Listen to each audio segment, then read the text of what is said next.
새정치민주연합 법조계 출신 국회의원들이 한자리에 모였습니다. 국정원 대선 개입 사건에 대한 법원 판결을 놓고 토론을 벌이는 자리였지만 사실상 성토의 장이 됐습니다. 권은희 의원도 국회 입성 이후 처음으로 이 사건에 대한 입장을 밝혔습니다. 대선 개입 사건의 진실을 밝히는 것은 이 사건을 수사했던 책임자로서 나의 숙명이다. 권 의원이 한 말입니다. 김종훈 PD가 취재했습니다.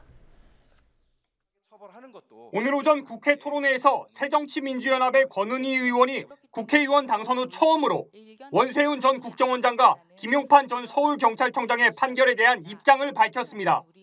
권 의원은 숙명이라는 단어를 써가며 진실을 밝히겠다고 말했습니다.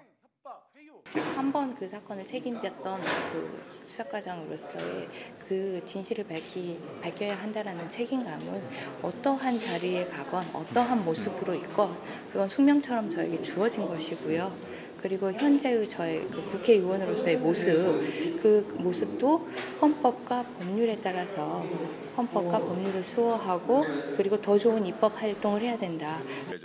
권 의원은 국정원 대선 개입 사건 수사 담당자였던 지난해 4월 김용판 전 서울청장이 대선 직전 수사의 은폐와 왜곡을 지시했다고 폭로했습니다. 지난 7.30 재보선을 통해 국회에 들어간 권 의원은 오늘 원세훈, 김용판 과연 무죄인가 토론회에서 서울중앙지법 이범균 부장판사가 이른바 자유심증주의를 벗어났다고 비판했습니다. 이 부장판사는 지난 11일 원세훈 전 원장 1심 재판에서 선거법 위반 무죄를 선고했고 앞서 지난 2월 김용판 전 청장 1심 재판에선 무죄 판결을 내린 인물입니다. 자유심증주의란 판결에 있어 전적으로 법관의 합리적이고 이성적인 판단에 맡긴다는 뜻으로 증거의 증명력은 법관의 자유 판단에 의한다는 형사소송법 제308조에 담겨 있습니다. 원세훈 재판과 관련해서 처음 판결문을 이렇게 다 읽고 나니까 이제 헛웃음이 나왔었는데 공통적으로 자유심증주의를 일탈했다.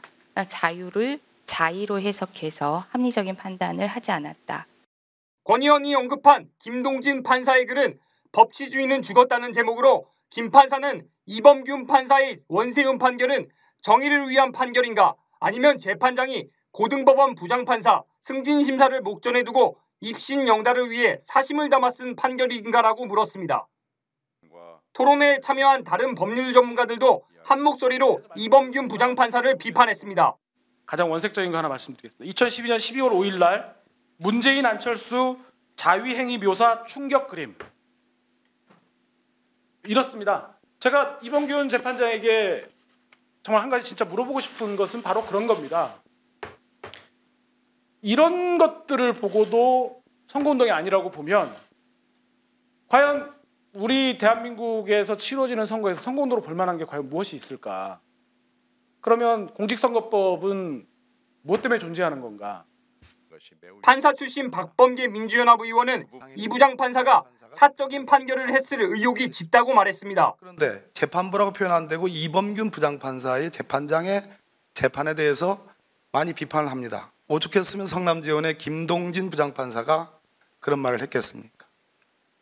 그럼 이 재판은 뭐냐? 이범균 부장판사의 사적인 판결 의혹이 높다. 그리고 초기 변호사 출신인 진선미 의원은 원세훈 김용판 재판 과정에서 가장 무거운 처벌을 받은 사람은 사건의 깃털에 불과한 박모경감이었음을 지적했습니다. 여러분, 김용판 무죄 판결 났죠? 그리고 원세훈 일부 무죄 판결 났습니다. 이 과정 속에서 가장 중하게 처벌된 사람이 누구일까요? 박경감이라고 하는 사람입니다. 기억하실지 모르겠지만 경찰에 압수수색을 들어가는 당일날 사이버 수사대 팀장으로서 자신의 컴퓨터를 지운 그 사람입니다. 징역 9월 실형이 나와서 1심에서 법정 구속이 됐습니다. 법원은 지난 2월과 6월 김용판 전 청장에 대한 1심, 2심 재판에서 권은희 수사과장의 수사 은폐 지시 진술이 객관적 사실에서 어긋나는 부분이 있다며 무죄를 선고했습니다. 공직선거법과 국정원법 위반 혐의로 기소된 원세훈 전 원장의 판결에서 1심 재판부는 지난 11일 징역 2년 6개월에 집행유예 4년을 선고했습니다. 공직선거법 위반 혐의에 대해선 무죄를 선고했습니다. 원세훈 전 원장은 유죄가 인정된 국정원법 위반 혐의에 대해 항소한 상태입니다. 국민TV 뉴스 김종훈입니다.